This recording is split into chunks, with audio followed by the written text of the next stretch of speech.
I used to think the cruelest pain was silence. But the truth?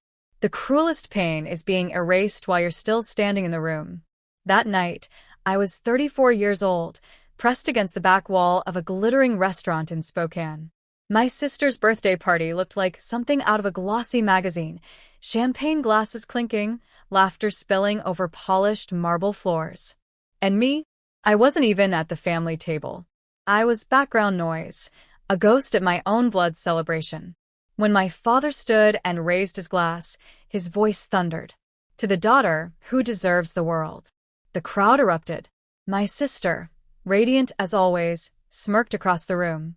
Just for a second, her eyes slid to me, sharp and mocking, like she knew exactly where I belonged, in the shadows.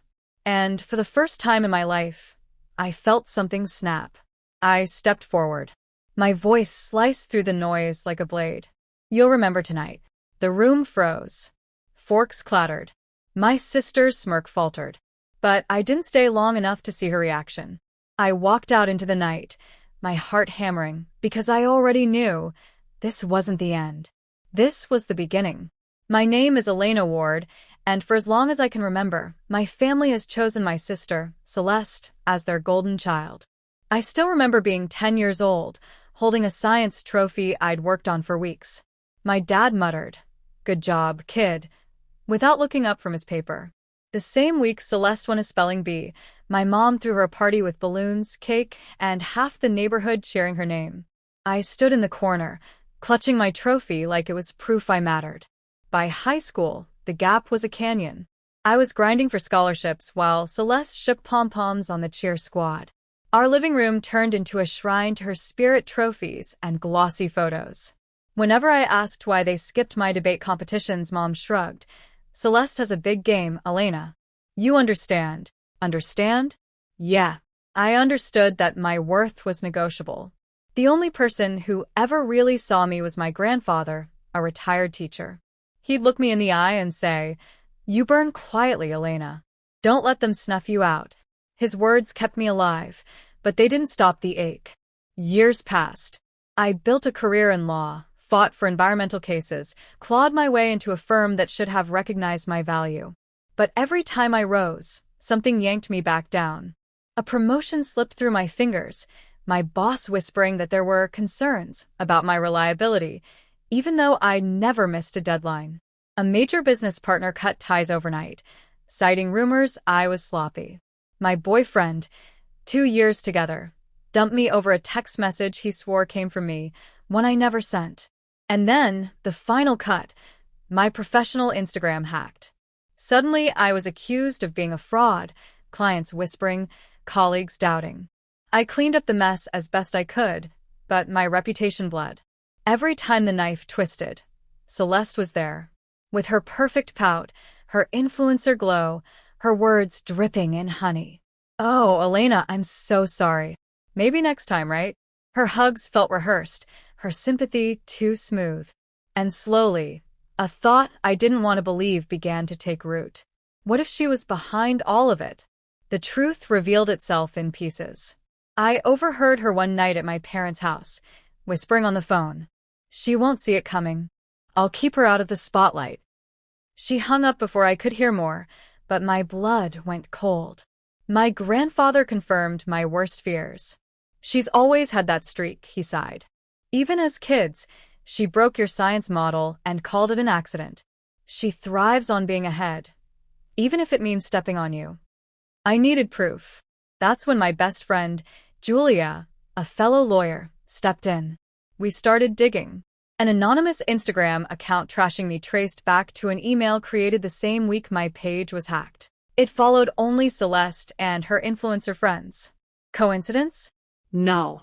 Then we uncovered emails sent from a burner account, poisoning my reputation to business partners. Bank records showed $5,000 siphoned from a joint savings account into a marketing firm Celeste used. A phone call I staged pretending to be a client caught her voice bragging. Some people just don't belong in the spotlight. Balance has to be maintained. And the final nail? My ex discovered the text that tore us apart was spoofed, sent through a service Celeste had used for her campaigns. Piece by piece, the puzzle formed into a weapon. I waited for the perfect moment, and it came: Celeste's 30th birthday. A lavish banquet hall, dripping in lights, influencers buzzing around her like moths to flame. While my father toasted, our shining star, I pressed upload. Screenshots of her emails, bank records, the recorded call, proof stacked on proof, tagged to every brand rep in the room. Phones buzzed. Conversations faltered. My sister's smile cracked as the room turned against her. "What is this?" she hissed, her voice climbing. I stepped forward, steady as stone. "The truth," I said. "The world finally sees you, Celeste. Not the glitter, not the shine, just the wreckage you left behind." Her denial was loud, frantic. "She's lying. She's jealous. It's all fake." But no one bought it. Sponsors whispered. Friends slipped out. A brand rep stared her down. "These emails look real." And in that moment, the golden child shattered. The fallout was brutal. Celeste lost contracts, followers, her carefully constructed empire crumbling in real time. She tried to call me, begging, sobbing, but I blocked her number. My mother screamed at me for ruining the family. My father showed up once, apologizing too late. And my grandfather simply said, "You finally stood tall." We filed a lawsuit. We won. Damages, repayment, accountability. Her empire burned down, but I didn't feel triumph, just a hollow kind of peace. Because here's the truth: exposing her didn't heal the years of being unseen. But it did something else. It reminded me that I exist outside their shadow. Months later, I celebrated my 35th birthday in my small apartment. No chandeliers, no sponsors. Just Julia, my grandfather, and Mark, the quiet man who taught me that love doesn't demand you to shrink. We ate mismatched pasta, clinked glasses, and laughed under cheap fairy lights. And for the first time, I realized something. Family isn't the people who share your blood. Family is the people who see you, who refuse to let you disappear. I spent decades begging for a seat at their table, when I should have built my own. So now I'll ask you, if you were me, would you have exposed your sister, or walked away in silence? Tell me in the comments. Because maybe you've felt invisible too. And maybe tonight, you'll finally choose to stand tall.